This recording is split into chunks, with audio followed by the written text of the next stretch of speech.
paano nga ba ang paggawa ng motorcycle battery? So, bali full demo tutorial ito, no? So, 4 yung kakailanganin natin. So, tingnan natin yung 4 kung sakto. 4. O kung yung pahiga naman, subukan natin kung pahiga. So, pahiga. Yan, pahiga, pwede naman siya, no? Ayan, tapos yung ating active balancer. Yan. So, maginhawa pa. Tapos, ito, sa kabila, para hindi tumama dito sa ating active balancer. Yon.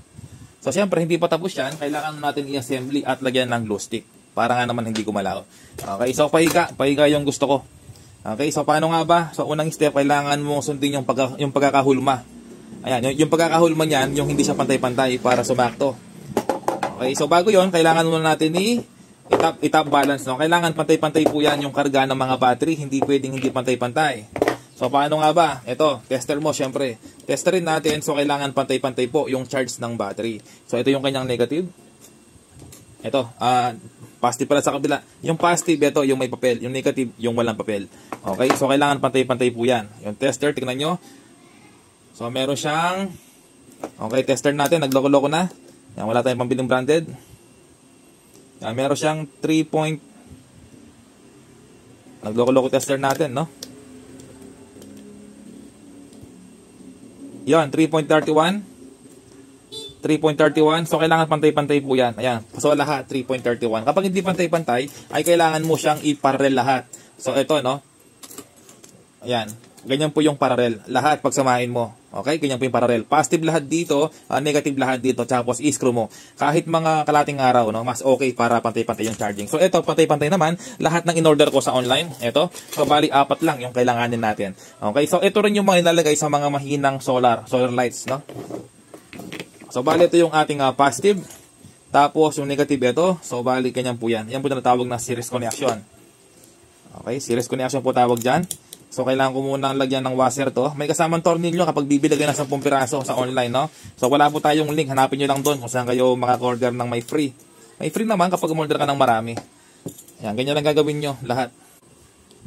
Heto na siya, siguraduhin maigpit ang bawat nut na ilalagay nyo para iwas loss connection. Ito yung ating main positive, yung may plastic, papel. Tapos yung ating negative, ito syempre. Tapos positive, negative, positive, negative, positive, at negative. Okay, kaya po nagawa siya ng 4S or 4 series connection. Tapos ito yung ating main negative. Syempre lalabas yan ay 12 volts. So testerin natin kung full charge nga ba. Ayan, no? Full charge, 13.2. Lakas, maka-confirm, no? LiPo battery yan. So, ngayon, ito po gagawin natin. So, kailangan natin mailagay ito. Yung ating 4S na active balancer. Pang LiPo po ito, no? So, ngayon, paano nga ba ang paglagay? So, bali, ito po yung ating black. Yung black, yan po ay negative. Yung black ay negative. Ayan, makikita naman dito, no? Sabi dito ay B negative. O, tapos, ito yung B1, B2, B3. Yung ating B4, yan po ay yung ating B positive or B main positive. Okay? Yung ating yung ating B4 ay positive po to, main. Ito naman po yung ating main na negative. Okay? So ibig sabihin ito yung ating B4, ito yung ating negative na ito nga po, yung B negative. Okay? Tapos yung ating B1, okay, gagawin na natin tapos ipapaliwanag ko. Heto na. Huwag mong ilalagay yung active balancer kapag ilalagay mo yung connection. Okay? Para hindi masira o magka-problema ang inyong active balancer. So, bali, yung soldering iron na ginamit natin dito ay kailangan 60 watts. Okay? Malakas po dapat siya. Tsaka dapat maraming lead ang ilalagay mo para kapit na kapit. Okay? So, bali, ito po yung connection.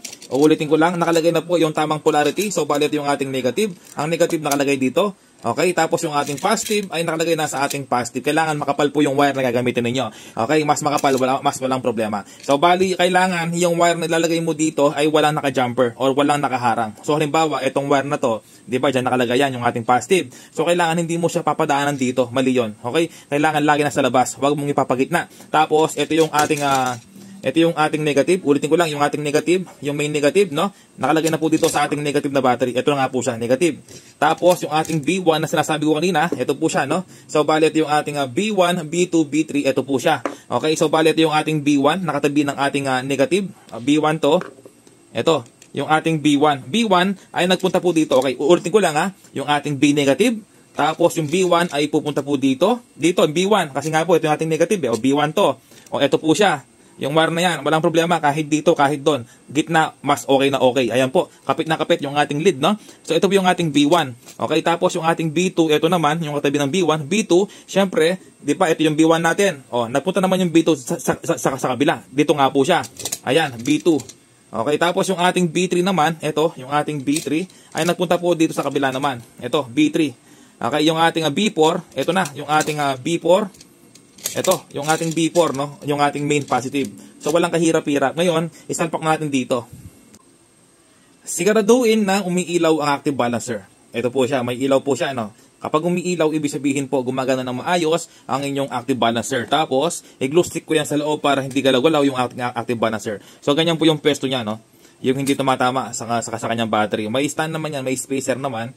So, glue stick na lang. Tapos, i-fix natin yung ating battery ginawa. Heto na siya, 13.2. Tapos, ito siya, no? Hindi ko mo sinilagyan ng mighty band kasi para maipakita ko pa kung minsan sa vlog natin, no? So, bali, ito po siya. Gumagana ng maayos yung ating active balancer. May ilaw. Make sure yung wire hindi po tumatama sa magkabila. Safe na safe. Maginhawa pa yung box niya. Huwag kayong bibiling masikip.